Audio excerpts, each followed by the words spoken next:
Hello again, everyone, and welcome to another edition of This Week in the World of Football. This is episode number 342 for April 30th, 2024. I'm your host, Randy Snow. On this week's show, the NFL Draft took place in Detroit in front of a record crowd. The 33rd Arena Football League season kicked off with mixed results. And Reggie Bush gets his Heisman Trophy back. But I'm not here all by myself. Across the table from me, as always, is my son Adam. We always look at the rundown and we go, this should be a light show. Oh, Ah, this should be a heavy show.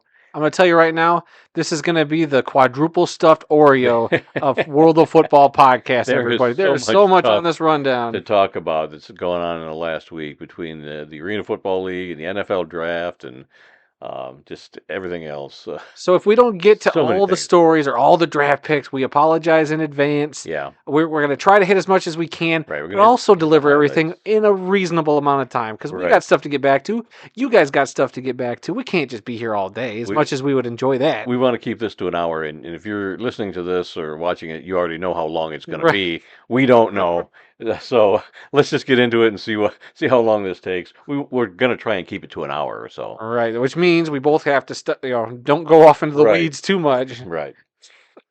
We come to you each week from the fabulous World of Football Man Cave, located right here in the center of the football world, Kalamazoo, Michigan.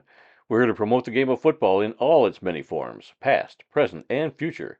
Our goal is to educate, inform, and entertain our listeners with the glorious buffet that is the world of football. All this while keeping a close eye on the rich history of the game.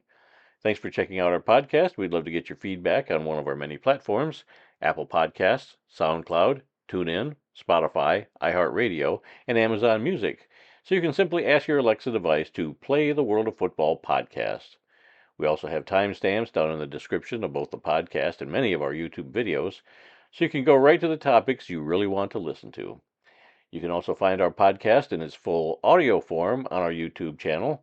Just search for The World of Football Kalamazoo or use the handle at The World of Football in the YouTube search bar.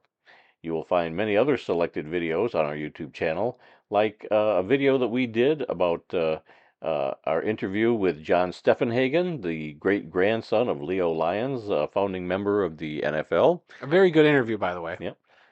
We also have a recently posted NFL Draft Travelogue video, so you get a chance to see what we did at the NFL Draft on Saturday. A very good video, by the way. It was good. Yes, pat yourself on the back. You do a good job on those things.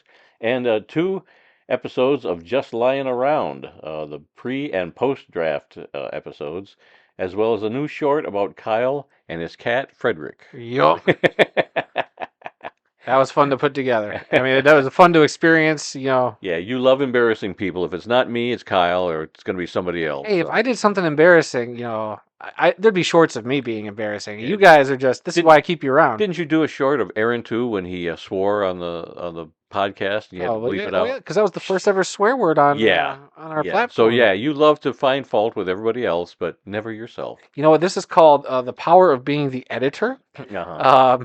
That is, and they say in movie making, that's where the movie gets made, is in the editing room. Yeah. And guess what? That's where the entertainment is made, in the editing room. It's like the victors get to dictate history. I get to dictate how everybody's portrayed. All right, calm down, Mr. DeMille. Just take a chill pill. I'm ready for my close up. Yeah. All right, let's begin this week's tour around the world of football, and we start this week in the NFL. And we were at day 3 of the NFL draft. We got some great pictures and videos. We got autographed footballs from Billy Sims, and we got a picture taken with him. That was a surprise. I knew that Billy was going to be there somewhere, but there's so much stuff going on. I didn't know where he was going to be. And as it turned out, we walked right past him on our way back to the car as we were leaving, and we're like, "Holy macros, Billy Sims!" And so you insisted on getting a couple of footballs. I was just gonna go cheap and get a picture taken with Yeah, him. so because like he had to sign, I forget what it was. It was $10 for a picture, Yeah, which is fine. I don't mind paying for something like that as long as it's not super out there. But sure. I was like, okay, $10 for a picture. It was like $50, I think, for the Oklahoma mini helmets that he would have signed, which also would have been cool. Right. But but then it was $60 for a signed football, and I saw those footballs, and those footballs aren't cheap. Yeah. I think those footballs are way more expensive than the $60, Yeah. and you're gonna get a Billy Sims autograph on top of it. So I was like, I'm getting a football, and you're like, oh, I'm just gonna typical Randy, I'm just gonna get the picture, and I will be happy with that. And I was like, no, you're not. You're getting a football. I'm going to pay for it, and you're going to get a nice signed football. I don't even see where. Oh, it's It's right still over okay. there. It's sitting over there. Okay, Still in the so just plastic got to get a bag. nice case for it. I am. It was one of the coolest things to happen, and It was Kyle cool. couldn't bother to videotape us. He said he was getting heckled by somebody. Oh, I Oh, that didn't was see him. happening to us. He told me that story. Apparently, somebody was heckling him about, "Do you want to buy this $20 chain?" And Kyle's like, "That thing ain't even worth $5. Leave me alone." So that was happening while we were doing our Billy Sims thing. So and the fact that he didn't know who Billy Sims was Yeah. also kind of, Oh yeah, I that gave was him crap for pretty that. pretty bad. But yeah, you said when you bought me that you paid for that football, you said you're not getting anything else for Father's Day this year, and I said yeah, I kind of figured something like that was going to be going Not on. to toot my own, but was it last year, the year before? Aaron and I got you that Grand Rapids Rampage That's helmet. awesome. I love that. And then now I got you, good luck, everybody else in the family, topping a signed Billy Sims football this year. Okay, so you're kid of the week. Is that what you wanted? Being kid of the week this week? That's all I've ever wanted. All right. Well, check out the video for all the details on what we did. But that's some of the Yeah, I highlights. was gonna say Of, the only stuff that I think I mentioned it in my show with Kyle real quick. The weather got better. I didn't mention that in the video that it started off raining, but the weather got great. It was great weather out yeah. there. I was gonna say we could fill in some of the gaps because if somebody you go watch the video, I tried really hard to just condense everything we did, Right. in that 8 minutes. Yeah. Only an And 8 minute video, so but much we did so much. yeah. There was a lot to see and do. Yes, there was a little bit of line sitting, but Oh yeah. uh, But we were standing around. I think it was like 5 hours from the time we got out of the car to the time we got back to the car. We really didn't sit down didn't feel like anywhere. 5 hours. I mean, And yeah, from 9 a.m. to we left at like 2:30, so 2:30. Yeah. So that's 5 hours. that was a good. It was a good chunk of time. It My was. feet were killing You got me. to do so much. The only thing I regret not doing was the jersey. You walk up to the podium and you get your picture in Oh front of that yeah, video board. I do kind of regret not doing that, that was a but long line. it was a long line. But I think it would have been worth it. But everything worked out because if we would have done that, we wouldn't have been in the tent for the Amon Ra Right. popping in. Right. So it We worked waited a out. half an hour to get in there and just happened to be there the moment that Like Amon Ra five came minutes out. in, less than 5 minutes, Amon Ra shows up. Took a Like that was selfie great. and Kyle got in it. Just rotten kid. If you watch that video clip, if you watch the video of me videoing Amon Ra on the stage, Yeah. you can see Kyle. I saw the back Oh, of really? Kyle like up front. So I'm like, I have to be visible. I have to be in this picture somewhere, and I can't find me. Yeah, you were on the right side. I was on the left side, but we were way in the back, and Yeah. I looked for both of us, and I couldn't make us out. But that'll just be a great memory for a long time. And I know some people who got to meet Hutchinson and Mm. Amon Ra and Barry Sanders over the Right. weekend. So the Lions stars were out and about. Right. You just had to know where to go. Yeah, we met Billy Sims. And you really had to dictate where you're going to spend that time because there's Right. so much happening at the draft. I highly recommend it. If it comes to your city, if it goes near your city next year, and we'll talk about that in a little bit. But Yeah. if it's anywhere near you, I think they're gonna put on a great show. Yeah. So Well, they're coming to Washington D.C. in a few years, and I'm putting that right out there right now. Mike Barksdale, you get us into that, and we will come Well, do the draft with you. today, Kyle and I were talking, and he said, if Detroit ever got the draft again, which after you have a record-breaking crowd, Right? Yeah, they may decide to go they back. may to come back. Detroit. Like maybe in a few years, maybe Nashville and Detroit will get second shots because they were Right. so great. Right. But Kyle's like, I would get a hotel, and I think I would actually spend a lot more time there. And you know what? I think I would be right there with him After having gone through it now, I'm probably the same way. because you can do so much. You know what you can avoid, what you can go see. I was so worried about parking, and that worked out great. Oh yeah, I was so worried about the crowds. the and- city of and it Detroit. worked out okay. And we're gonna talk about them too. Nailed everything from what streets they had to block off Yep. to the staff there were awesome and Yep. fantastic and really helpful and friendly.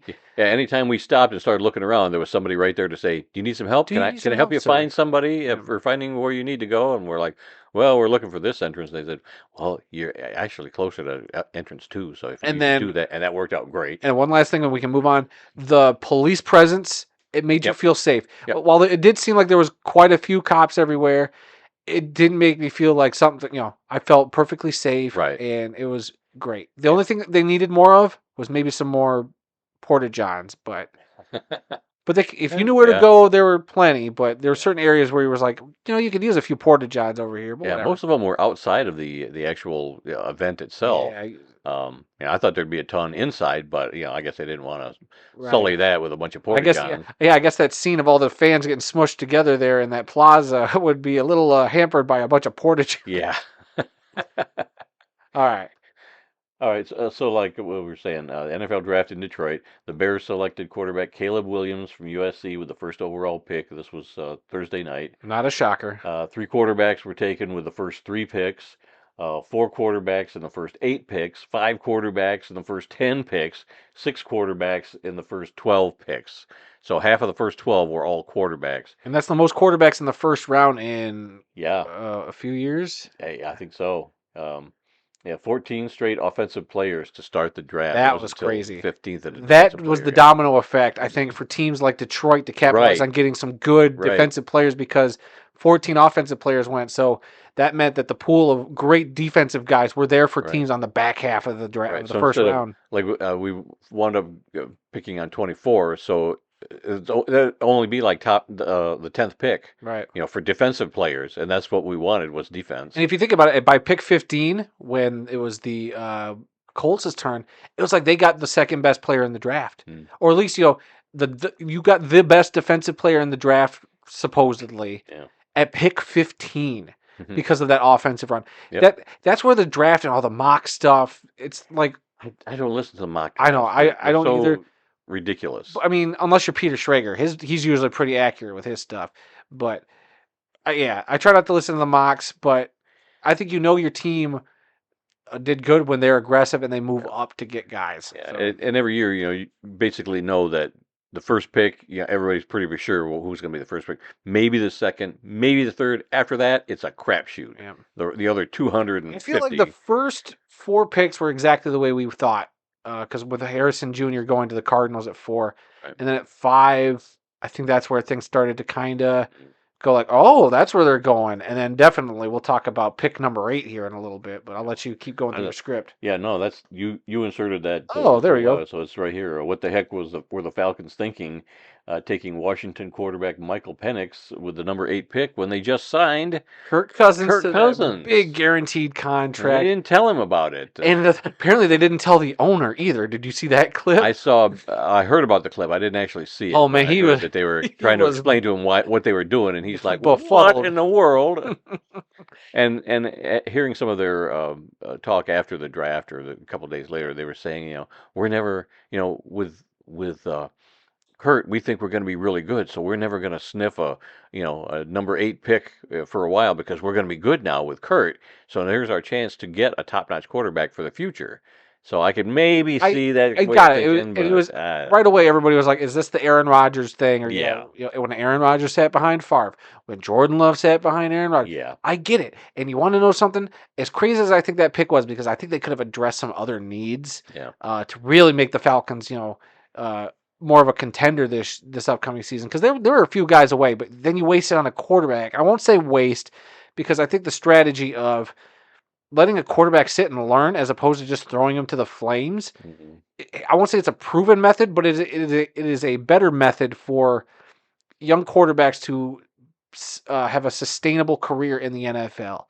Some of these guys that they throw in, like how many of those guys that we see, like Jake Locker, or uh, you know, I'm sure there's other names out there where they just threw them in right away, young guys that we weren't sure how they would be in the NFL, and they weren't ready. Yeah. And then their career goes down the toilet. Look at poor Zach Wilson. He's had to, get traded to the Broncos now, and who knows what's going to happen with his career. But he was just kind of thrown to the flames and didn't really get time to develop.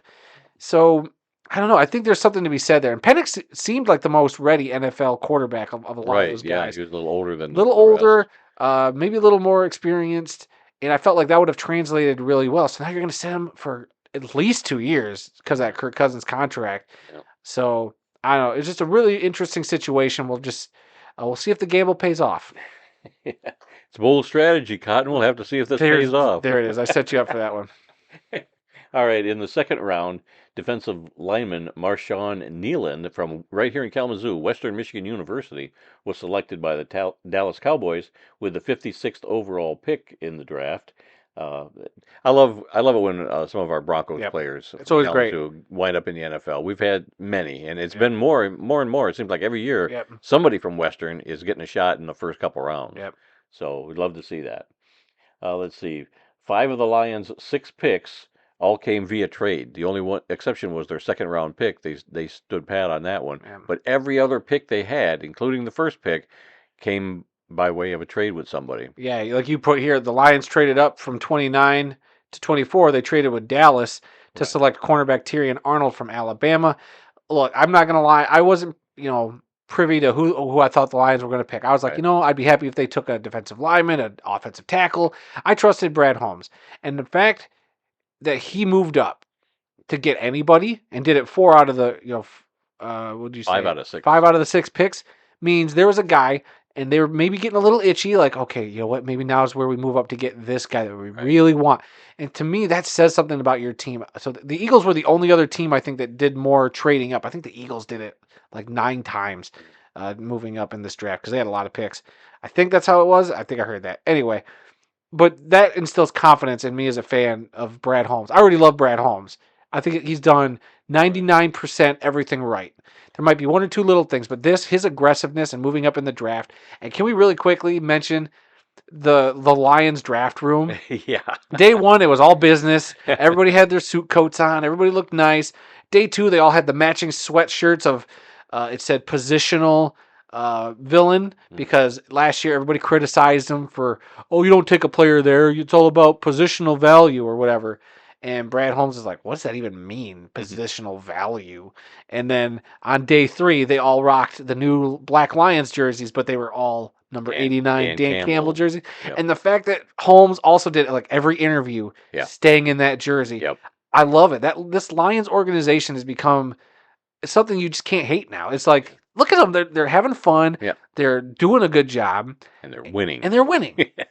What And more do you want from your And organization? supposedly, I heard that those jerseys are going to be autographed by Dan Campbell and And Brad Holmes, Brad Holmes, and they're nice. going to go up for auction, and all the money's going to go to charity Heck for yes. all those. See, Even Sheila Ford Hamp was standing there. in a jersey, yeah, In a she was. jersey. It looked like a dress on her because it was so big. But yeah, there she is. They took a picture of everybody, and That's there she great. is, standing there in that jersey. So I mean, everybody's bought into it. Let's see. Let's move on here.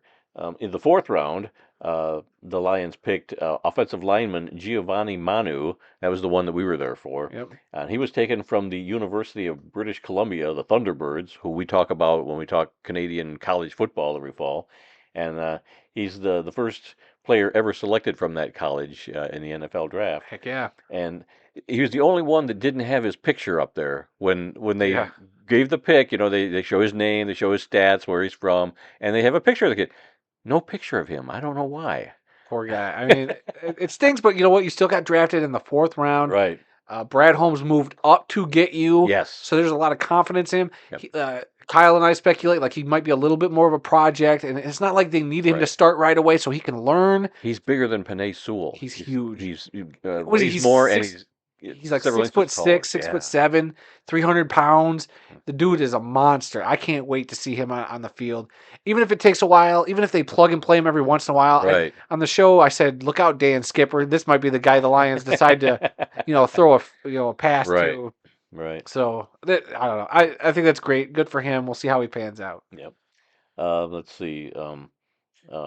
Do you want to skip down to round three here? Keep Well, these things in order. if you want to keep it in order, I'll let you kind of keep with the Yeah, picks. there's so many things here. I couldn't get everything in It's the fine. chronological Go order just that I go out of wanted. order. It's fine. All right. The next thing I had here was there were 275,000 fans in attendance um, uh, Thursday night.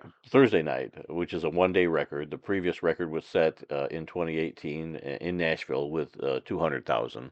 So we broke that by 75,000. Yeah, you did all your notes kind of throughout the weekend, so Right. I everything's kind mean, of all over the place. yeah, the first night of the draft, I sat there with the laptop on my lap and making notes and adjusting the draft order in my spreadsheet for that. So yeah, this stuff's all over the place. Mr. Irrelevant at number 257, safety Jalen Key from Alabama, selected by the Jets. They didn't, normally after they select the Mr. Irrelevant, they always talk about, oh, we're going to have a parade, this, and that, and they didn't do that this year. They Oh. just kind of, Hmm. yep, there he is, and never talked too much about it, but I'm sure he's still going to get his parade and the Heisman Trophy and all that. but whatever. Okay, go back to round three. The Bears selected offensive lineman Kieran Omega G from Yale, and I Wow. only bring that up because you don't see too many people from an Ivy League school getting drafted. I think Drew Pearson, the great wide receiver for Dallas, came from Mm, Yale. But yeah, it's kind of cool when you see an Ivy League school right. getting And somebody Ryan drafted. Fitzpatrick from Harvard Yep, when he got drafted. yep. So And yeah, the academies too. There was a guy that got drafted from the Air Force Academy. I don't think I put that in here, mm, but I saw that when I was going through the list. So there was one guy from an Air Force, from one of the academies that got selected. All right. At the end of the fifth round, the Jets selected cornerback Quantez Stiggers, who did not play college football, but he did play in the Canadian Football League for the Toronto Argonauts last year. interesting. If I'm not mistaken, I think he was the offensive rookie of the year You up mean, there oh, you mean in defensive Canada. rookie if he played cornerback? Well, okay, yeah, sorry, defensive rookie of the year, Rookie but of the he year. was like one of the rookies of the year, so he had a great season and people Interesting. noticed down here. Let's see. Wide receiver Brendan Rice from USC, the son of 49ers great Jerry Rice, was selected in the seventh round by the LA Chargers. So he's staying out there in California, not San Francisco, but close. Yeah. um, and then there were a total over the 3 days. The total was 775,000 total fans over the course of 3 days in Detroit. The previous record was held in Nashville, and here's some of the attendance records going back to 2015.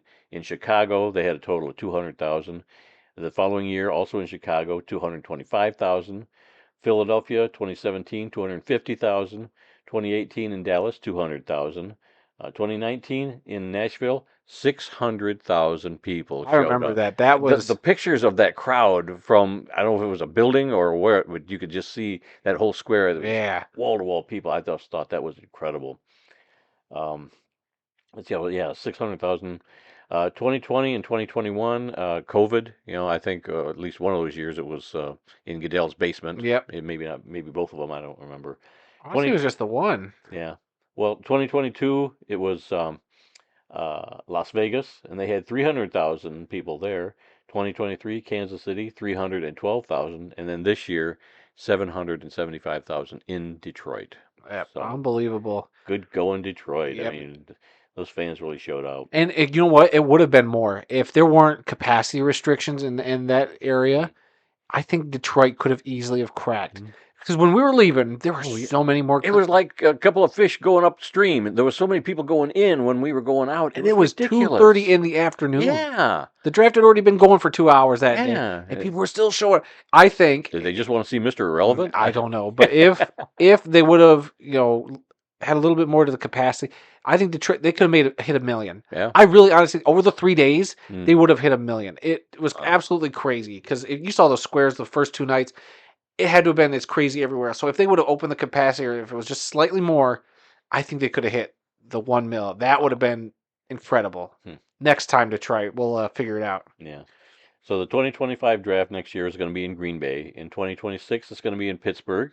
In 2027, it's going to be in New Orleans, and in 2028, it's going to be in Washington D.C. Now you and I've at least been to, and I feel like we've been to 3 of those 4. I've never been to New Orleans. Have you? No, I've not been to Okay, New so Orleans. I think Green Bay should be interesting. I don't know if they'll break Detroit's record. I'm sure they're It depends on where they put the draft. Well, they Like, say it was going to be at Lambeau Field, but I don't think you're going to be in. It's going to be all around right. Lambeau, and I don't, I I don't just know. don't know if There's you're a lot gonna. of houses around there. Yeah, I don't know if you People are can going to really have drunk people in their Packers lawns. fans in their backyard. I don't know about Yeah, that. it'll be interesting. So I don't know if they'll get anywhere near the record. I'm sure they'll still get a good crowd. Don't get me wrong. Oh yeah, And I'm not gonna say maybe they can't. It can't be done. But I'm just saying I don't think it will. yeah. Check me in a year. Packers fans will show up. The Great. Packers fans will show up. I mean, I'm sure there'll be Vikings and Bears fans, and probably some Right. Lions fans that'll even go over there. Not me. But that should be an interesting one. But it gets interesting because I think Pittsburgh is a very fascinating location Yeah.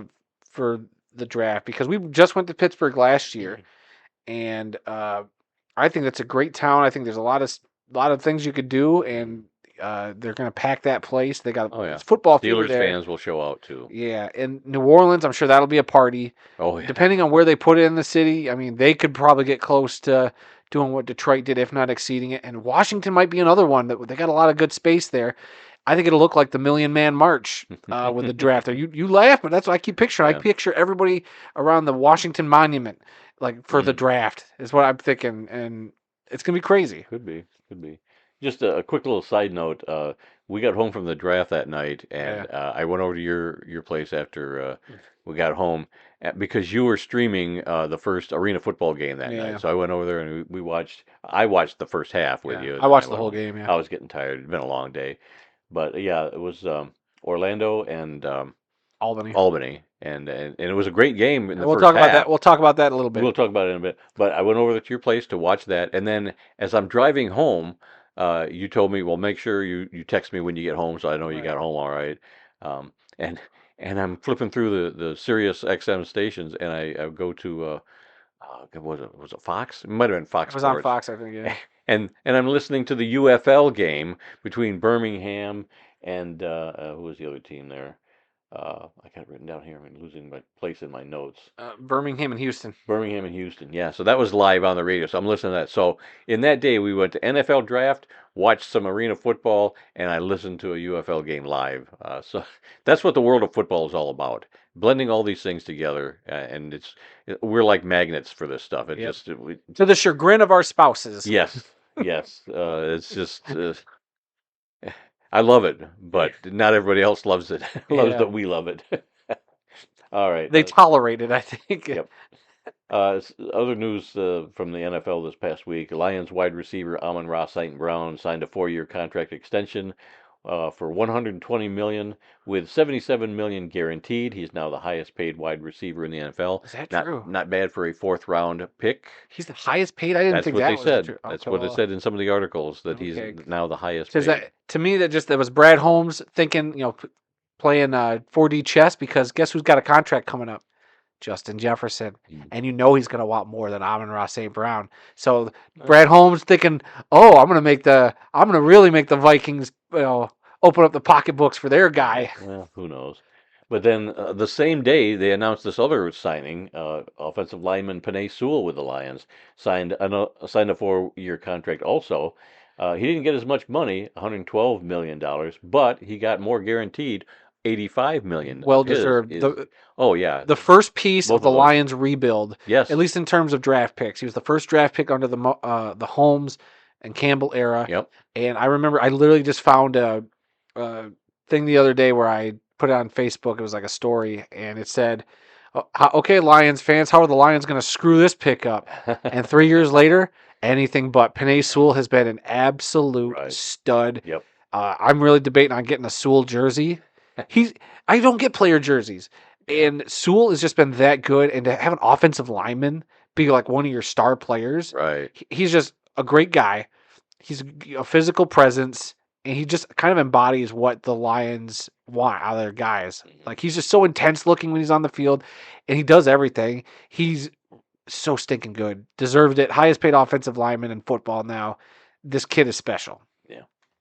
Let's see some more news. The Bears unveiled plans for a $4.7 billion dome stadium next to the current Soldier Field. The stadium plan uh, has more than 70,000 seats, which is a little bit more than the Silverdome, Ford Field, under a fixed translucent roof. Did you see any of the animation for that? I did. I saw the inside of the stadium. I saw a great joke that said, the Las Vegas Raiders. Yeah, you can copy our homework. Just change it up so nobody notices. It does look a little It like looks just the like Vegas the Stadium, Raiders where Stadium. it's got that round translucent roof Yeah. on top where the sun can come in. But then I saw the outdoor renderings, and I was laughing because it's so close to the lake shore that I Right. was like, "Oh, look, there's plenty of boat parking." But nowhere, like there was like no parking lot anywhere. I was like, how are people supposed to Well, park for this they stadium? plan to tear down Soldier Field, but they're going to leave the facade up around it, so the stadium itself is going to be gone, and they're going to turn what is now the inside of the stadium into several parks. Mm. They had like a baseball field and several soccer fields, so it's going to be like a community sports area, and it looked really cool. So if you see, All these renderings always look cool. It's they just a do, matter they of do. does it get executed? Yeah, and they're going to do a lot of like bike trails around that area by the lake and everything. It looks really really nice, but We'll yeah, see. we will see. But yeah, the team supposedly is going to put up $2 billion of their own money, and they're hoping that the rest of it can come through some sort of legislation from Yeah. the city or whatever. That may put a kink in it if the city says no, we don't want to do this. And there was that talk about them putting it like north of town. I forget the name of the neighborhood, but they had an area north of Oh, Chicago where they were going to build it. And now all of a sudden it's going in right on the lake shore, right next to the current Soldier Field. So we'll see if that all turns out. But the drawings and the animation for the new stadium look really, really nice. I hate to say that. Let's see. uh, Kansas City Chiefs head coach Andy Reid, who is 66 years old, signed a contract extension with the team through 2029. He's now the highest paid coach in the NFL, even though they didn't give details of the contract itself. But they are saying that he is the yeah. highest paid coach. So I got to take their word So for didn't we it. talk about that last week? I don't think That so. was like one of our headlines. Was it? Yep. Oh yeah, it was. So you got a Okay. holdover from last week. Way to go, Randy. Okay, well, scratch that. Travis Kelsey has signed a See new last week's two, episode. just the picture. Travis Kelsey has signed a 2-year contract with the Chiefs for 34.25 million. He will be with the Chiefs through 2027 now, and he is now the highest paid tight end in the NFL. And all this means is that we got 2 more years of Taylor Swift sightings to deal with. People just get over it. I'm not. I'm sorry, I can't. There's a Taylor Swift channel on Sirius XM right now too, and Have you been listening to it? I listened to it for about 30 seconds. I said, nope, can't do it. Mm. I gave it a try, but I just didn't care for it. Running back Ezekiel Elliott re-signs with the Dallas Cowboys after playing last season with the Patriots. Yeah, Jerry Jones, get your old players back. Why don't you get Tony Romo to come out of retirement Yeah. and get him back on your team? That all worked out well. Roger Goodell is in favor of going to an 18-game schedule. You knew it was just a matter of time before this talk Brought up. got going. They're going to push the season back a week where they really wouldn't have to. But the reason they want to push the season back is so that the Super Bowl would be played on President's Day weekend, thereby keeping the game on Sunday, but Monday would be a national holiday, which is what they've been wanting. Yeah. So that people can stay up, watch the game, and not have to go to work the next day. That would be nice, but I think like my company doesn't recognize that as a day off, so it wouldn't really President's affect. Day? Yeah, You don't get President's pretty Day? sure I don't get President's Day off. Well, a lot of people would. I have to double check. I don't. Yeah, a lot of people would, but not Sure. us. And a note here, the CFL has been playing an 18-game schedule since 1986. What took you so long, NFL, to do away with those 4 or 6 or 7? I remember when they had 7 preseason games. That's ridiculous. Back in the late 70s. It was 7. It was 7 if you played in the Hall Pro of Fame. Football Hall of Fame game. So then 6 others. And then they dropped it to 4 preseason. 2 is enough. 1 home, 1 away. Make your cuts, and boom, we're into the season. You're still playing the same 20 games. Let's see. And finally, in NFL news, Boomer Esiason announced that he's leaving CBS's The NFL Today after 22 years. And then right after that, I saw another article that said Phil Simms is also leaving the show after 26 years, and they're bringing in Matt Ryan. Matt Ryan to be on the show. And at first, I thought the way I was reading these is that these guys were just retiring on their own, but now I think they're being forced out in a big shakeup, just the way they did at NFL Network. NFL Network. ESPN does it every now and then. They want to switch things up, so they get rid of their guys that have been around forever and bring in new blood. So I'm not sure what the heck's going on there, but that's sad because Boomer Esiason and Phil Simms have been on that show for a long time. They have. I don't really care for the CBS coverage. I prefer the Fox coverage, but that's just me. But they have been there a long time, and they're professionals. Um, it's too bad if they're Yeah. being forced out. It really is. We'll see where they end up if they end up going somewhere. Yeah, maybe they might. All right, now let's move on to the Arena Football League. It was week 1 of the 16-team league that has been dormant for the last 5 years. The first night, you and I, like I said, we watched the Albany Firebirds defeat the Orlando Predators 62-59 in overtime. Yeah. This was a great game because Orlando started out, they were up like 14 It was nothing. 16-0 because they. What a great sequence of events too. And this game was the epitome of what arena football is, and why when the arena football game is great, it is the best league. Yes. Sorry, indoor football league. Sorry, UFL. It is the arena football league because of this. and this game was that showcase. It opened up with the Predators going down, scoring a touchdown. They kicked the next kickoff, and it hit the crossbar and got possession right back. They took that in for a score and immediately went up 14-0. Then on the ensuing kickoff, they kicked the ball through the uprights for what is now known as a deuce, which is you kick it off, you get it to the goalpost, you get 2 points. That's new this year. It's new this year. But the other team still gets to keep the ball. But you get 2 points for getting it through those nets because that's difficult to do. That's like at least a 58-yard field goal. Yeah, but doing that on the kickoff. So I love that rule. And to open up like that, 16-0, I was like, this is. And as much as I was pulling for the Firebirds, I was like, this is great. I kind of want Orlando to kind of keep rolling. Like I love seeing this. I mean, hopefully Albany can claw their way back. They did. They didn't even have a lead in this game until that game-winning kick in overtime. There is some controversy with the overtime itself that they didn't actually follow the overtime rules. I hope they change it because I kind of like. I don't like the sudden death aspect, but the fact that they were like breaking it up into 5-minute quarters, I was like, what? Like, I don't know if I like the rule to begin with, but I don't know if you got a rule, stick with it. I'm sure we'll talk more about that, but. Otherwise, what a great game. Yeah, this was everything that you wanted it to be. It had a kickoff return for a touchdown, which was awesome. It also had the new Uno rule, which is if you don't bring the ball out of the end zone on a kickoff, the other team gets a point, which in the Canadian League is called a rouge. Right. And yeah, so in the past, I think it was just considered a touchback. Yeah, they would just be a touchback. You couldn't bring it out, yeah. 5 or 10 yard line. But now it's you lose a point, or the other team gets a point, but you still get to keep the ball. So I love that rule too. It was great. The crowd in Albany seemed pretty good. Trying to think what else. I'm sure there's. It looked great. It looked great. That broadcast, and I don't know how and where we'll talk about the NFL Network not having those games, and it was on something called Vire TV, which I was able to find on my Apple TV and stream it. Stream was pretty good. I thought the video quality was more of an NAL game because it was obviously not a super high def broadcast. It was still a good broadcast, and it wasn't as bad as I thought it could have been. So I don't know. Yeah, too bad it wasn't on NFL Network because that was the game that would have really gotten everybody. That would have really excited about changed the narrative this weekend. But unfortunately, we got some other stuff that we're going to have to get into. Yeah. But I'll let you lead the way for that. Yeah. Well, the next game was the Louisiana Voodoo defeating the Philadelphia Soul, and I'm using air quotes here, 53-18.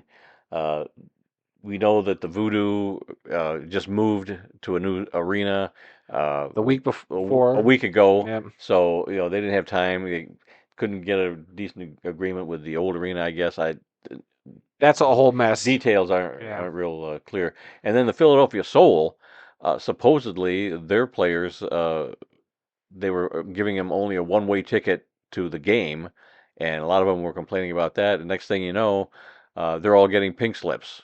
And they didn't make the trip. I think 3 players from the Soul actually made the trip themselves, and they played on the Philadelphia Soul team with a team known as the Dallas Falcons of American Arena Football 2.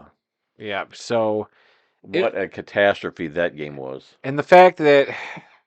And I hate it because I was so excited. We're big arena fans, so we hate having to talk about this.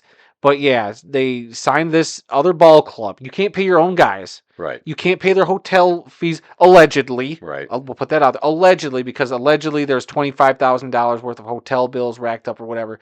The hotel locked players' bags in a room. Supposedly, in one article I read, or a tweet from a agent or somebody who was a player there, said that they had the commissioner on speakerphone, and the commissioner said, lock their stuff up then.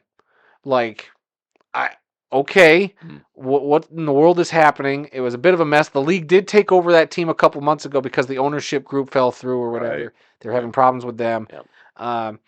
But to get down to pay another team or to somehow coerce another team from a different league to wear your uniforms, to not acknowledge that, and to let that game still be played, is baffling. Yeah. Without at least addressing it. Like, we get it if there's problems, but it's just what a weird set of Yeah, circumstances. very disappointing. And there's other words we could use, but we only got so much time. The nets that they had Yeah, that's were another. an absolute joke. Yeah. I saw somebody post a picture of them, and then somebody made a comment. Well, I don't think they're that bad looking. Hey, this is not the Bush League anymore. This is the Arena Football League. They are the gold standard in football played on a 50-yard field. You don't have nets like that. You don't jerk people around like this, not in this league. So, yeah, people better start getting their heads out of their you-know-whats and get this league straightened out because those nets were a joke. You look at teams like Nashville and Albany. Their nets were gorgeous. And and we've seen pictures and video of Minnesota's setup. They haven't had a home game yet, but Right. coincidentally, They've got gee, the that decent team is owned decent nets. by the commissioner's wife, Right. and the commissioner. I won't say he's a shadow owner of the team, but he's involved with that team as Sure. well. But they got the resources. If some of these organizations didn't have the resources, I would have rather the league come out even a week or two prior saying, "Hey, look, we know we had all this set up. For the safety of these players, for the good of this league, we're going to have to not field teams in Philly, Georgia, Right. or where." I would have been okay with that. Would it have sucked for some fans? Sure. Sure. But for the betterment of your league, like, yes, at the end of the day, all your games got played. That's about the only positive you can say about that. Like, well, look, we played every game. Yeah, but you had to contract a team from a different league to wear your team's uniforms. I've never, ever heard that happen No. in the Arena League history. It's really sad. And especially when you got good teams out there. And I think the Voodoo seems like they put a decent roster together. They've just been jerked around with venues, locations, and Right. stuff. And you got to also feel for these players. That's what it comes down to. And we're going to talk about some other stuff here in a second. But there's just so much to this Voodoo story, or the Soul story, Yeah. and still more developing. It's a shame. Didn't you say the commissioner is going to be on a podcast He's going to Thursday be on the night? official Arena Football podcast, or is scheduled to at least on Thursday, May 2nd at 11 p.m., at least Eastern time, I Yeah, assume. that's probably 10 p.m. in Minnesota. Yeah, so Minnesota time. we'll see how that goes. We'll talk about that AFL podcast here in a minute. I got something about that. But I'll let Okay. you continue with the scores if you're done with this. Yeah, we'll go through the rest of the scores. The Billings Outlaws defeated the Wichita Regulators 66-26. The Iowa Rampage over the Rapid City Marshals 58-28. Nashville Cats over the Minnesota Myth 47-14. 47-12. 47-12, I'm sorry. The Oregon Black Bears over the Washington Wolfpack 47-40. The West Texas Desert Hawks over the Georgia Force 51-28. And finally, the Salina Liberty over the Southwest Kansas Storm 43-40. All right, well, real quick, I want to address so that all these games had some sort of streaming not partner, but they were streamed except for Right. two games. The Voodoo Soul game Mhm. and the Cat Myth game. Now, I understand kind of probably why they didn't do the Voodoo Soul game, because that was a complete It looked awful. poop show. Yeah. But to not broadcast the Nashville Cats Minnesota Myth game, did you see pictures of those fans at the Cats game? I think they had a pretty decent attendance. For what this Oh. iteration of the league, I think it was 5,000 something in attendance, which doesn't sound like much. Right. Grand Rapids pulled more, Right. but for a restart, that's the best they did this weekend. It looked good. The arena looked good. The Cats looked like a great team, other than their ugly uniforms. But the That's fact that it was personal also thing. a brand new franchise that the owner of the commissioner's part of, Mhm. why that wasn't broadcast, I don't know. Yeah. So that was interesting. But yeah, some of the pictures that I saw of the game itself, the uniforms and stuff, Yeah. taken by Andy Lapushnik, who was Oh yeah, I saw Andy was a part of with that. the Rampage for Yep. a few years. Yeah, I mean it looked great on the field. The uniforms, the field, the nets, everything. It looked really really good. So yeah, it's surprising that wasn't streamed. Right. And speaking of streaming, the Oregon Black Bears hosted their game against the Wolfpack, and they have a really tiny arena. They also had some very bad rebound nets. Looked like they were just thrown together. When I got a direct message from the Black Bears Instagram account, because I was asking about it, because at the preseason game, no nets. They said, "Don't worry, the nets are coming." Well, the nets they got, unless they still have good nets coming at some point, looked awful. It was janky AF.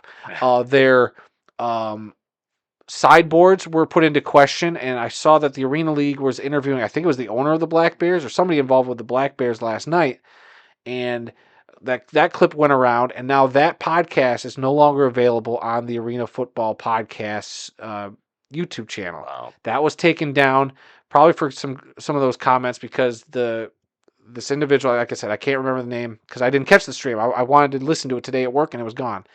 But they said the fans and the kids don't mind our setup for the boards going around the field, the dasher boards. Right. And a lot of people criticizing them for, gee, it shouldn't matter that the fans think they look good. Is it safe for your players? Right.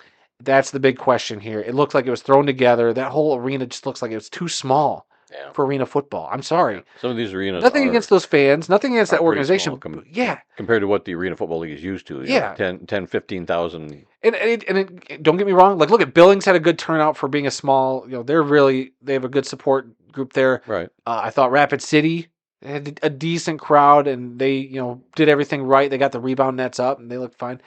But from somebody was questioning the Wolfpack Twitter feed, and the official Washington Wolfpack X account responded because they were talking about the streaming and like everything, like the audio was a little off, and they were having problems with the stream. And this is what the Wolfpack said. They said the feed was really rough. Unfortunately, there was no high-speed internet to upload from, and they had to use a mobile hotspot, which is something you're used to because you live out in the country where you don't get high-speed internet out here. So you've had to use your phone as a hotspot, and you have purchased a hotspot device just to have decent internet to do stuff, basic stuff. They also said in this tweet that there was no press box, so they were in front of the fans in the middle section of the field. They do claim that they have a more robust setup for their home game in Washington. They also said that they were not provided internet capabilities at the venue. If you read the client guide that this tweeter referenced to the Wolfpack, they said Wi-Fi, quote, may be available at the pavilion, which was where the game was played. So it just seems like a mess. And you're wondering why the NFL Network didn't want to broadcast from certain places. We don't know if that's the reason. Maybe not. But it sure is suspicious. I'm just putting 2 and 2 together. I'm not saying that's going to equal 4. Yeah. Maybe I'm way off. But we'll find out. Hopefully we get some answers. But there's just so much. I heard there was some other kind of technical problems that they couldn't get it the first week. I'm sure. Yeah, I've heard that too. Because why would you? I mean, the showcase game was supposed to be Albany and Orlando, right. And that turned out to be a whale of a game. Yeah. So to pull it from that game was unthinkable almost, because that was a heck of a game. And then a couple other stories that you didn't have one in here. I want to do these real quick, and then you can get back onto the rundown. The other story being the Southwest Kansas Storm held out of a practice last week for their conditions being so bad. I think I have a screenshot of thing here from a player that posted about it. A player by the name of Paul Browning in a Arena Football Forum wrote about the Southwest Kansas Storm held out of a practice because conditions were so bad. Himself and a player by the name of Hunter Risen were released and then banned from the league for speaking up after the team didn't have essentials like athletic trainers, adequate meals, equipment, and recovery during camp. In his 4 years of AFL experience, 2016 to 2019, he has never felt less like a professional. He posted in this forum. Wow. So that's just some of the stories that are out there. The other story, and I will give everybody a good one, so I don't want everybody to think that I'm a Debbie Downer. But the center for the Southwest Kansas Storm, Desmond Bland, 2 hours before their game against Salina, signed a contract with the New Orleans Saints. Oh, so cool. I take it he didn't play in the game. He signed a contract with the Saints. He got a nice picture of himself with the coaching staff right before the game. So a good story came out of it. A guy did get an NFL shot, which you like to see, and the league did. I post about that, which is good. Yeah. But and now back to some of the not so great news. And I do want to. Oh, jeez. Because we've been talking about the Philly nonsense. Right. We can add one more thing to that real quick. Former Seoul quarterback Joe Mancuso did sign with the Indoor Football League's Duke City Gladiators after this whole release fiasco. His agent, I think, tweeted that out, and some other arena outlets, did that as well. So Yeah, Okay. the fallout from that whole thing. Yeah. Getting back to some of these other stories, a judge in Texas sided with the Desert Hawks after the National Arena League tried to stop their game. Uh, who were they playing? They were playing the Georgia Force. The Georgia Force. They tried to stop that game from being played, saying that the uh, Desert Hawks were technically still a member of the National Arena League. Um, and the judge refused to stop the game, but that trial or whatever is still going on this That week. hearing or that motion, Right, yeah. right. And I haven't heard anything about it this week, but the game was played. But this all came up just a few days ago. Yeah, like right before it, it was like filed in Georgia court, trying to stop the game. And I don't know how legitimate this claim is going to be, what kind of merits they actually have. But if you've known for over a year almost, well, maybe not quite a year, Yeah, it was like but at least 6 months. by the end of your season last year, National Arena League, Right. you knew that the Desert Hawks and the Predators were leaving your league to go to this new Arena Football League. The Desert Hawks at the time were the West Texas Warbirds. Warbirds, yep. So you knew this was happening. Why now, 1 week before the season, Yeah. are you looking for this, other than publicity and for a little bit of vindication? Yeah. And no word on whether Orlando is technically still a part of the National Arena League. I mean, if that even comes to pass, it just sounds like another league just trying to beat up on the Arena League while they're already getting a bunch of bad press. I don't know. So take that for what you will. I do think that was a bad story where that came out too. Yeah. But we'll see how that develops. Clearly, they got to play the game. More later. More should be coming this week. We'll find out. Yeah, the AFL did announce their streaming platform for the 2024 season. It's called Arena Football Live, and you can find it at arenafootball.live. Not .com or anything like that. It's arenafootball.live is the streaming service if you want to try and catch some of these games. We tried. I got it on my phone. I couldn't cast it to my TV, so I don't know. And I'm not going to blame them. I don't know if that was on my device or what was happening. Maybe my internet stream. I don't know. I was having problems getting. I could watch it on my phone okay, and the stream seemed all right. We tried to watch a couple of different games. We just couldn't cast it to my TV to watch it because we were like we can flip back between 3 arena games right now, and it just didn't work out. So we sticked with the Orlando Albany game. Okay, and the NFL coverage should begin this weekend with week 2. 3 games were supposed to be aired last week, 1 on Saturday and 2 on Sunday, but that never happened. And right now, people are nervous because the Nashville Cats did alter a tweet either today or yesterday because it originally said find our game on NFL Network Thursday night. They changed that tweet, and you can see that they edited it to take that out. They took out the bit about being on NFL Network on Thursday. While it's still, I believe, on the schedule for NFL Network, last I checked or looked or heard about, the team deleting it from their posts is a little odd. Maybe it's a bunch of do about nothing. We'll put that out there, but it is a little, as the kids would say, a little sus. The kids would say a little sus. Okay. How long have we been talking so far? We are at 53 minutes. No. Oh my God, we got so much more to talk about. We've gotten 2 leagues. We told you this was going to be the quadruple Oreo of the... Let's move on to the UFL. All right, yes. I will take over for Randy for the UFL portion of the show. We will try to do it justice and get through it in a decent amount of time here. All right, on Saturday, the San Antonio Brahmas defeated the XFL champion Arlington Renegades 25-15. The Birmingham Stallions remained undefeated by defeating the Houston Roughnecks 32-9. You might see a theme here this week. On Sunday, the St. Louis Battlehawks defeated the DC Defenders 45-12. And also on Sunday, the Michigan Panthers went on the road and got a big win against the Memphis Showboats, 35-18. All these games, I won't say they were blowouts, but you could tell it was, there was so much football going on, and we were at the draft all day Saturday. But I did see some of this game, the Michigan Panthers game on Sunday. Yeah, and I was glad to see that Panthers defense looked like they finally showed back up. Yep. All right, real quick, your UFL standings in the XFL conference. It is the St. Louis Battlehawks at 4-1, the San Antonio Brahmas at 4-1, the DC Defenders at 2-3, and the Arlington Renegades, your XFL champions, at 0-5. You hate to see it. Winless this year. Wow. Hey, they started off rough last year, and look where they ended up. So, I mean, never say never, and, they got a chance until they were eliminated.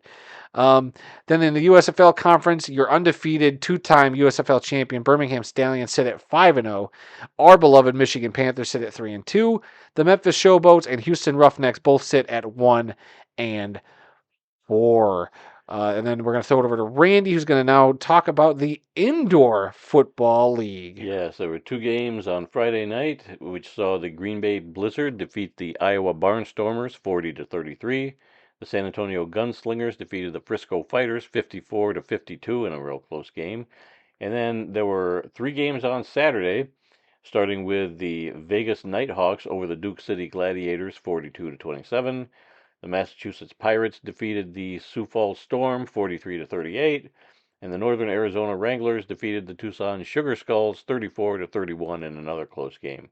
And then there were three games on Sunday, so everybody was on the field this week, no byes. Sunday saw the Tulsa Oilers defeat the Quad City Steamwheelers 72-59.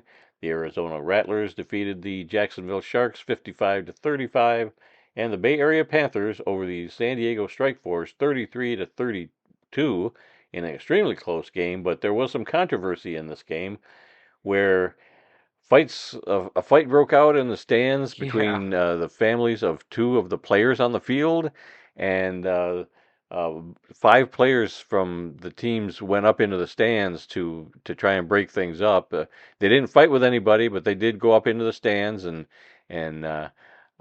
there's video of it. You can see the arena announcers are talking about what's going on. Luckily, it didn't look like anybody got hurt. Right. But it sounds like those five players did get suspended and maybe Yeah. fined for going up into the stands. Yep, and this is the statement from IFL Commissioner Todd Tryon. During the Bay Area San Diego matchup on Sunday, an unfortunate incident occurred late in the game involving a confrontation between fans.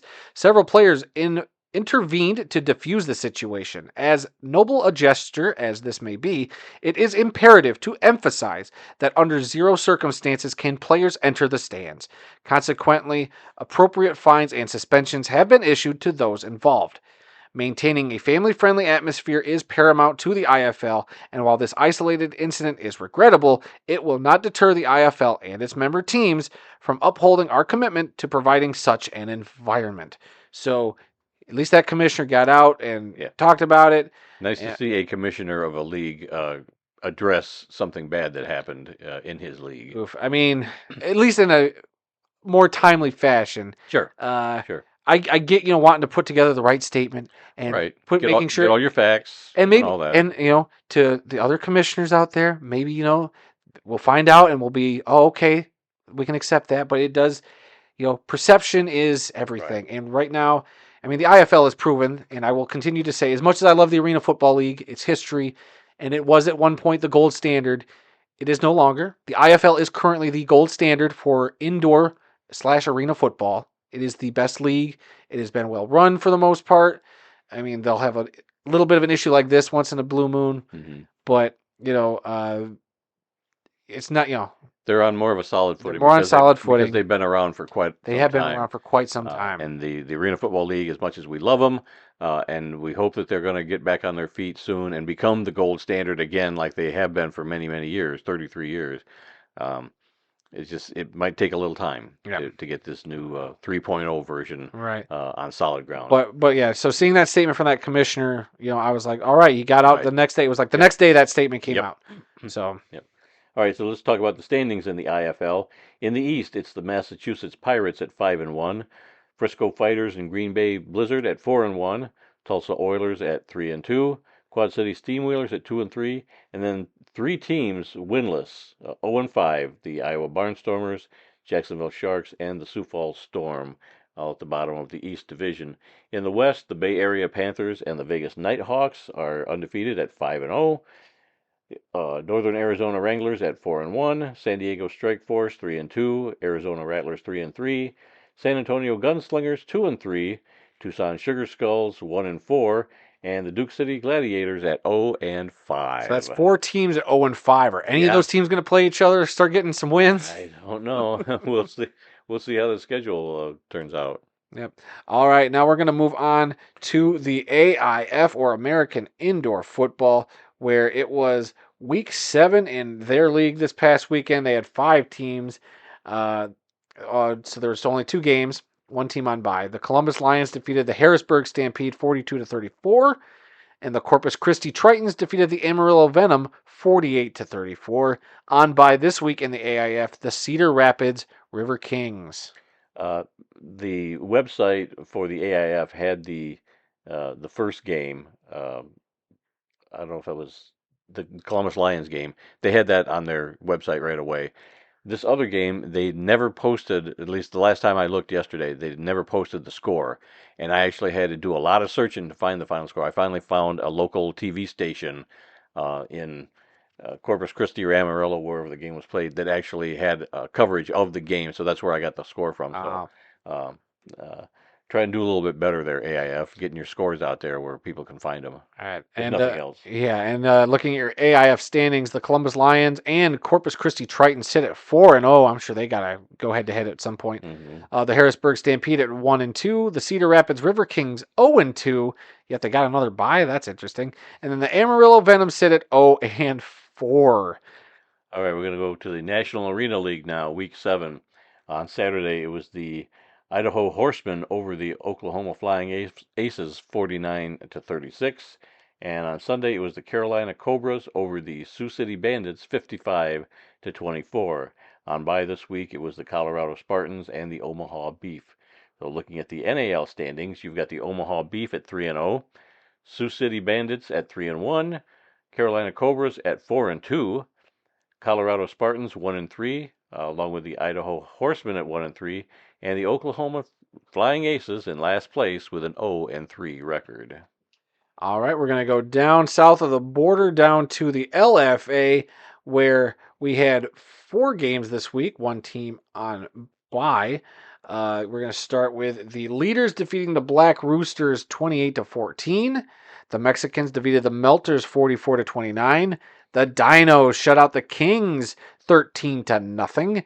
And then the Greyhounds defeated the Bosses 36-31. On bye this week, the Raptors. And then your LFA standings, the Leaders sit at 7-0. How appropriate. The Mexicans at 5-2, the Raptors at 4-2, the Dinos at 3-4, the Black Roosters and Melters at 3-4, as well as the Greyhounds at 3-4. So that's four Four teams. teams at 3-4. The Bosses at 2-4, and the Kings 1-7.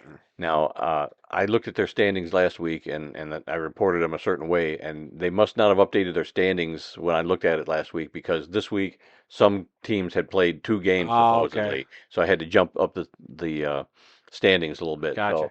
So, That but that's as of yesterday. That was the standings And if for I'm the not LFA. mistaken, I think I saw on their YouTube channel as I was browsing around that they got some highlight pack. I think they finally started actually doing some highlight packages of their games. So go and look out for that if you're interested. I'm gonna have to verify that, but I thought I came across it and I was excited because I get to see like a nice highlight package of their Yeah. games. That'd be cool. Yeah. That would help us out with the show Sure. a little bit. Sure.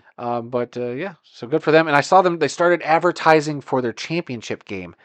I want to say it's their 7th championship game. I could be wrong. It was a nice graphic, though. I'll have to dig that up, and maybe we'll talk about that another time. Okay. And this week, the WFA, the Women's Football Alliance, also kicked off on Sunday or Saturday, I guess. And there were like 23 games. They've got like 60, 70 teams around the country in 3 Right. different divisions.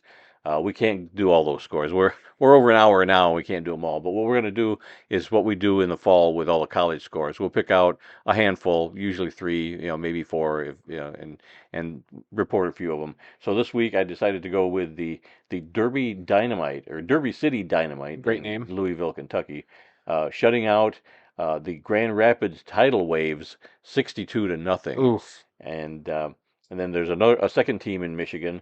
The New York Wolves defeated the Detroit Venom 20-14.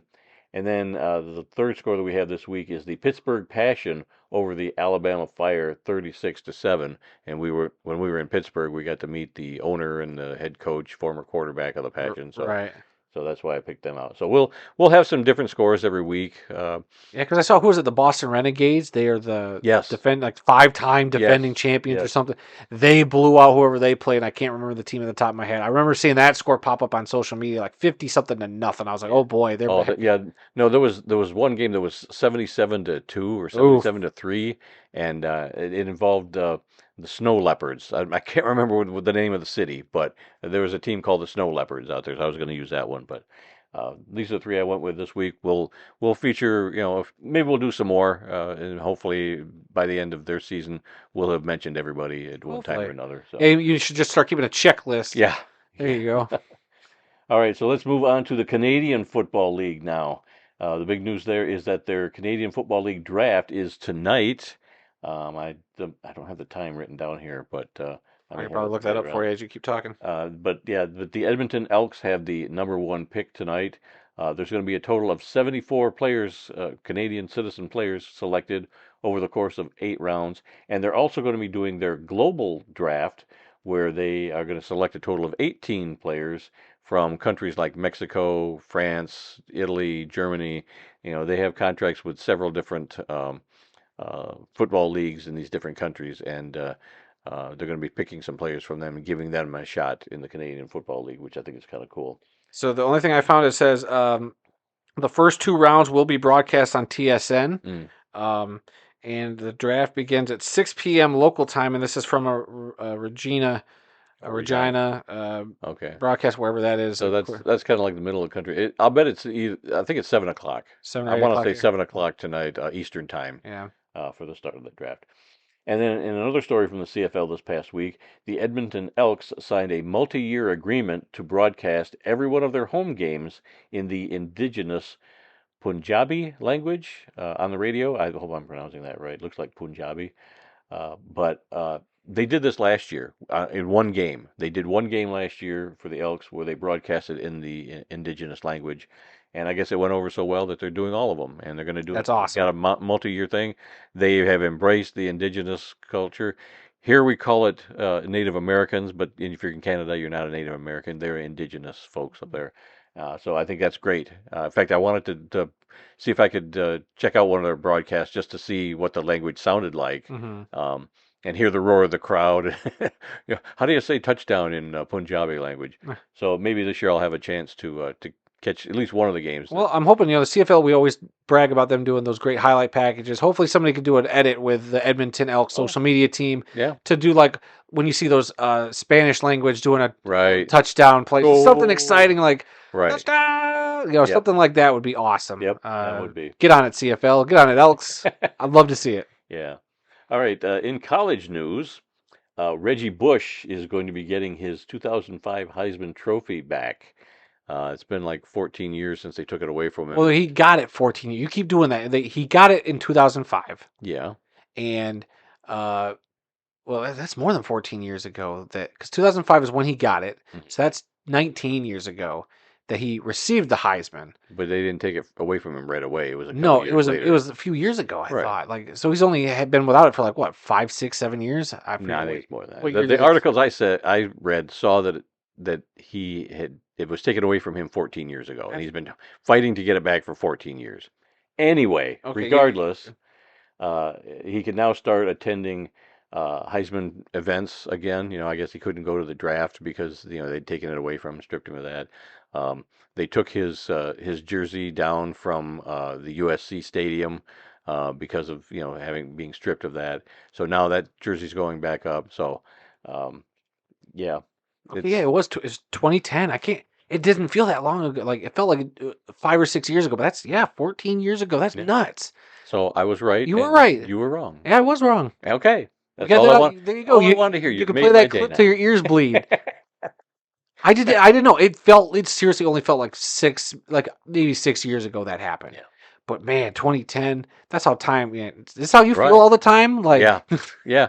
Well, there were times when I said, "Oh, you remember when Billy Sims did that play?" And and I I said, Dad, remember no, I wasn't born yet. you weren't born yet, and so I just it's hard to imagine sometimes that you weren't there with me the whole time when I was Aw, watching these that games. might be the sweetest thing you've ever said. Yeah.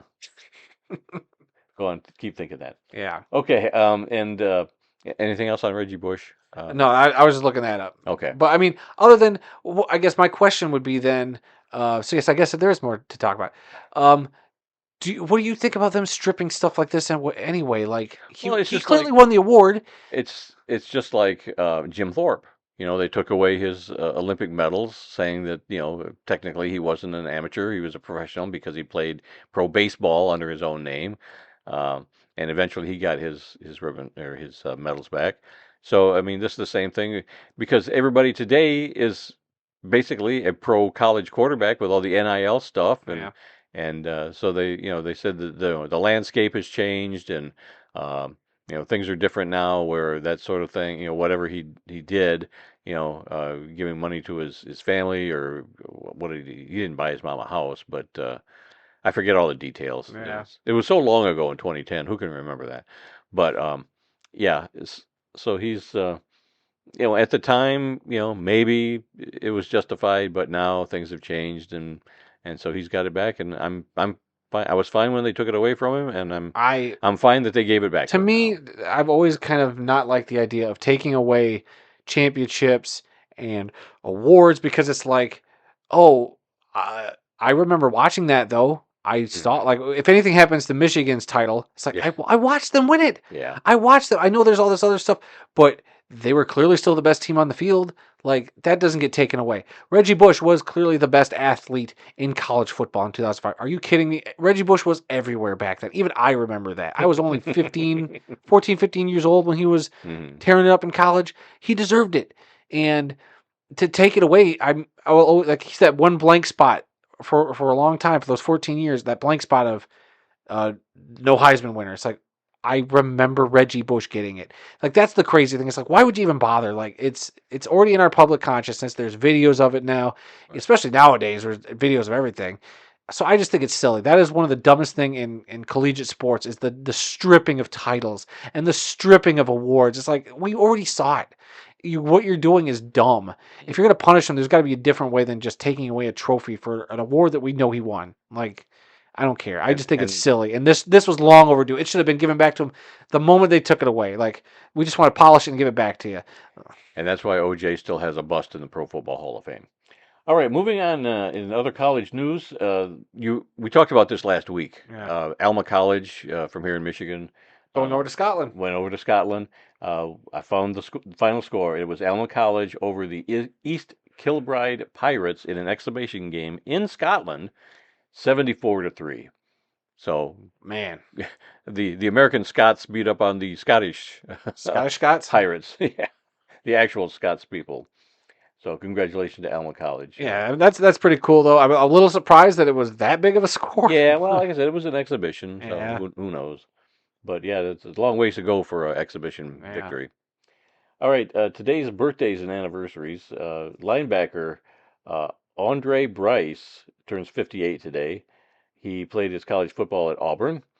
He was the first overall pick in the 1988 NFL Draft by the Atlanta Falcons. He played 11 NFL seasons. He was with the Falcons from 88 to 91, the LA Raiders from 92 to 94, and the Oakland Raiders from 95 to 98. And we also have a couple of obituaries today. This is where we take a moment and honor those who've made the world of football a better place. First one is that of Joe Sims, a tackle in the NFL for 5 seasons. He's passed away at the age of 88. Sims played college football at Nebraska and was selected in the 11th round of the 1991 NFL Draft by the Atlanta Falcons. He played just one season in Atlanta in 1991, and he spent the next 4 years with the Green Bay Packers from 1992 to 1995. Our final obituary this week is that of Alan Watson, a soccer player from Wales who became a kicker in the NFL and the World Football League, has passed away at the age of 81. Watson signed with the Pittsburgh Steelers and played in 4 games with the team in 1970. He also played for 2 teams in the World Football League, the Chicago Fire in 1974 and the Chicago Winds in 1975. Yeah, I always thought it was Chicago Wind, singular, but I saw today they said, Chicago wins, and I had to look it up, and I'm going through a couple of books and everything. It's wins, it's plural. Interesting. I never knew that. Is that the Mandela effect taking I hold? don't know. Don't know. All right, upcoming events: the CFL draft tonight. Edmonton Elks have the number one pick, and there's going to be 74 players taken over 8 rounds, as well as the global draft, where another 18 players are going to be divided up between the teams. On Saturday, May 18th, the Minnesota Myth will be taking on the Wichita Regulators in an Arena Football League game. We're going to be there. As long as Don't know what to expect right now, but we will be there in Minnesota for that game. or as long as the commissioner doesn't turn us away at the Yeah, door. yeah, we'll see. They'll still take our money. They just won't let it. They won't give us Oh yeah, they'll keep our money. the press passes that we want. Well, though they probably won't even let us sit in the Yeah. seats. Well, I guess we're gonna go back to the Mall of America then. Yeah, yeah. Let's see. Friday, May 24th, the European League of Football season begins. June 6th, the CFL regular season begins. June 25th, our 350th episode. We've got some things lined up that we're going to do for Oh that yeah, one. it's gonna be a big old show. Yep. Another super stuffed Yeah. episode. Let's see. June 30th, the Arena Football League season comes to an end. August 1st, the Pro Football Hall of Fame game in Canton. The Chicago Bears taking on the Houston Texans. August 3rd, the 2024 enshrinement ceremonies at the Pro Football Hall of Fame. August 24th, week 0 in college football. Thursday, September 5th, the NFL regular season begins, and the following night, it's NFL from Sao Paulo, Brazil, the Philadelphia Eagles versus the Green Bay Packers. So, One thing about that, it was a story I was going to send you a week or two ago. But when they announced it was the Packers, so supposedly where the stadium they're playing that game at, they're very superstitious because no team is ever allowed to wear green in this stadium. really? That's like a tradition. You might have to look this up. This might be worth talking about next week because I've seen this a couple weeks ago and I've been killing myself that I haven't brought it up. Yeah, I haven't seen this. Supposedly, the color green is not allowed in this stadium. So you have two teams that wear green. The Eagles could at least wear black uniforms, but even if the Packers, wore their white uniforms, there's still green on it. Even the Eagles still got green in it. I'm just curious how this is going to go.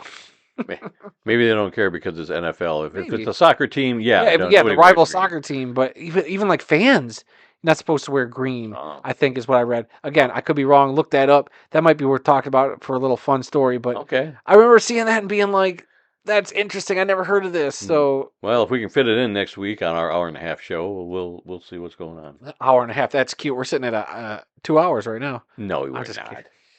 No, as of right now, before we get into the end of the show, we're at about an hour 17 minutes, so not as bad as we thought. Okay. But we need to start wrapping this up. do we? I mean, I Yes. could keep talking. Yes, we do. I could keep. The NFL draft was just awesome. That was a lot, We yeah. had so much fun. It was a long day, even though we left a little early. For us, for a 2-hour drive there and a 2-hour drive back, and it takes a lot out to go from. But if you were able to get a hotel and you can make just take your time with everything, probably just as great, if not a better experience. You could, and especially in Detroit where there's so many food places you could go. There's so many places and things you could do. I posted a thing. I forget where I found it, but there was a picture that said there were like 100,000 Coney dogs or hot dogs from that hot dog place that we passed by, that we walked by, and then Buddy's Pizza sold so many thousands of pizzas. Everybody was going there, and we tried to go to Buddy's. Kyle Brandt from no good. Good Morning Football went to a Buddy's Pizza. Did you see that? No, I didn't see that. Yeah, he was like asking people on Twitter, "What's the place to go get pizza?" And every day he wore like a different. Like one day he had a Pistons shirt. He was wearing Tiger stuff at one point. So he was having a blast, and you could just tell that everybody who came to Detroit was having fun. The Pat McAfee show in Detroit, they were having a good time. Lions fans were ribbing the Packers fan on there. I think it's Ty Schmidt on their panel. On him giving it back to the Lions fans. It was a lot of fun. And Good Morning Football was back on NFL Network for a couple of days. Yeah, that was fun. Thursday, Friday, Saturday, I think. But yeah, I did see one. Yeah. So, all right, let's wrap this up. That's all the time we've got for this week. If you learned something during this podcast about the incredible amount of diversity that exists in the world of football, then we've done our job. Visit our website at theworldoffootball.com for news, links, upcoming events, original articles, videos, and more. Our email address is info@theworldoffootball.com. You can follow the World of Football on Facebook, X, and Instagram, where the address for all three of those is TWOF Kalamazoo. New episodes of this podcast are posted on Tuesdays and are available on SoundCloud, Apple Podcasts, TuneIn, Spotify, iHeartRadio, and Amazon Music. So you can ask your Alexa device to play the World of Football podcast to hear us on whatever Alexa devices you may have. You can also find the full audio version of this show over on our YouTube page. Just enter the World of Football Kalamazoo into your search bar or use the handle at the World of Football. So please spread the word, subscribe, rate, review, give us a like, leave us a comment, and let us know what you think. And please come be a part of the football conversation. And I want to throw this out there to everybody. We are going to be doing a show in 3 weeks. And a certain somebody over there is going to be celebrating your, what is the age you're hitting? What do they call that? Social Security age. The Social Security age over there. So if you could all please send Randy your AARP suggestions and where the best early bird specials are. We'd be greatly appreciated. Again, that'll be the May 21st show. Will be Randy's birthday. We'll be doing a great birthday show. We might have to plan something around that to celebrate the big man's big day. So you're just going to read these things off that people send in? I'll read whatever people send in for your birthday. Love notes, hate notes, employment offers. I will read whatever you want to send Randy. You don't want them to record a nice little happy birthday to me? Send us if we just let anybody send an audio to this show, we might have to be a little more selective of that. But you know what? If certain friends out there want to send you some messages, you know what? Maybe I'll find a way to work it into the show.